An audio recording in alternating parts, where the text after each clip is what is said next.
ngayon ay dahil sa ugali nating mga Pilipino kung paano tayo pumipili ng leader ng ating mga komunidad at ng ating bayan.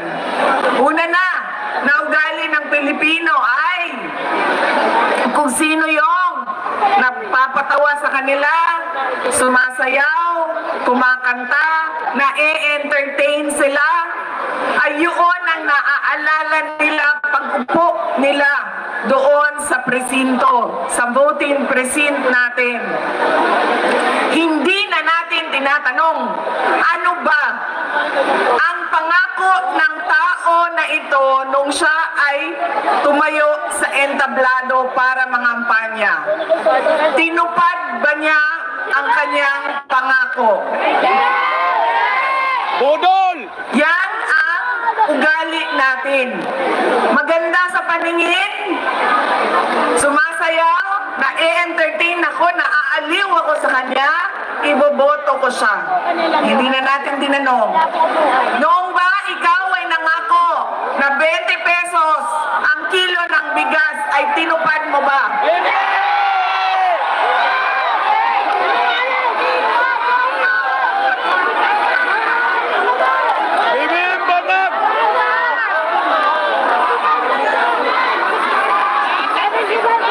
Pangako noong taon 2022 na kampanya, 3 taon kinalimutan at ngayon may darating na naman na halalan.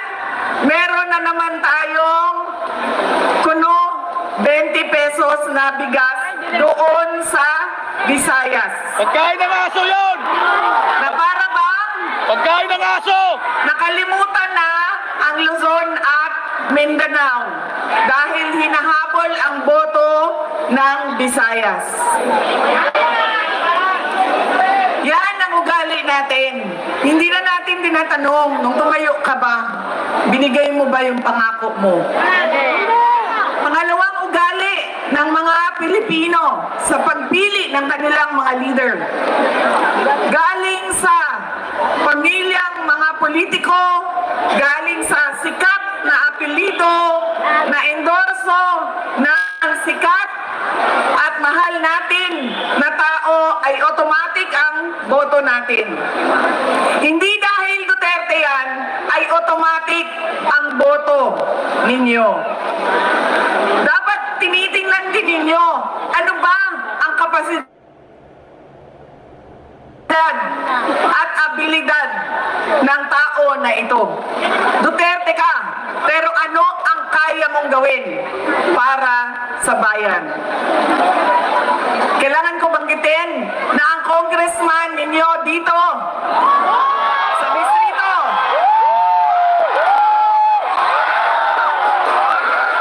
ay, inendorso mo ba?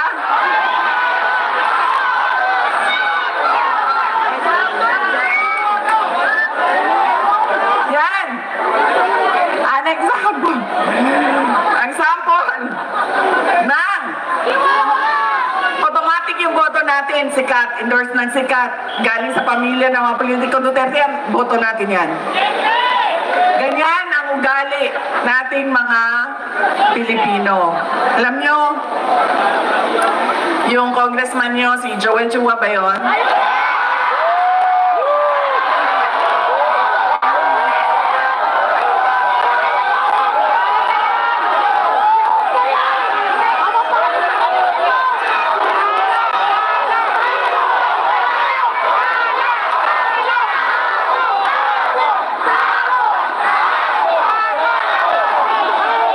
Sabi nung isang kaibigan ko na tiga Cebu, na kaibigan din niya. Sabi niya, pare, bakit mo naman ginaganyan si Sara? Wala naman niyang ginawa sa iyo. Sinisira mo ang pangalan. Sabi niya doon sa kaibigan namin, putang ina pare, hindi ko naman kilala si Sara at hindi niya ako kilala. So ano bang pakialam ko sa kanya? Putang ina rin. Putang ina rin. Nandito ako ngayon sa distrito niya.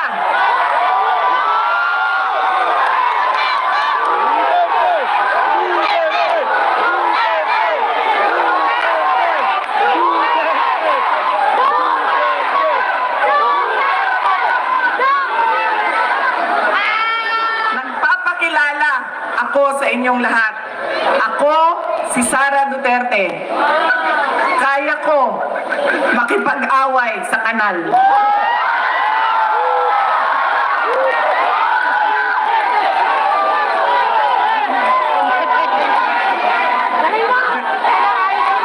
Kami, kung saan kami galing, doon sa Mindanao, sanay kami sa wala.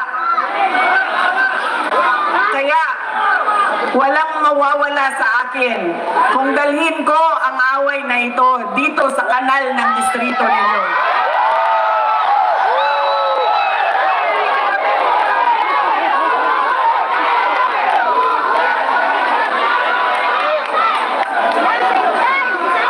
Mga sis, saan kayo galing?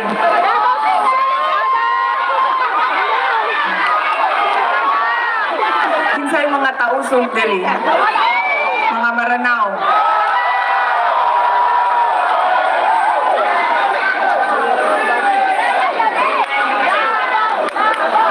Kinsay mga Bisaya?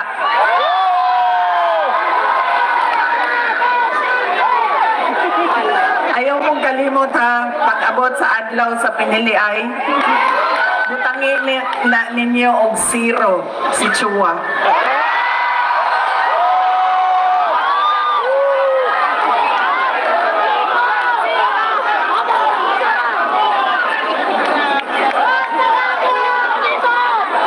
Pangalawa, sikat na apelido, pamilyang politiko, automatic ang boto natin. Pangatlong ugali ng mga Pilipino sa pagpili ng kanilang mga leader. Kung sino yung may pera at bumibili ng boto, ay ibinibigay natin ang ating pagkatao sa kanila.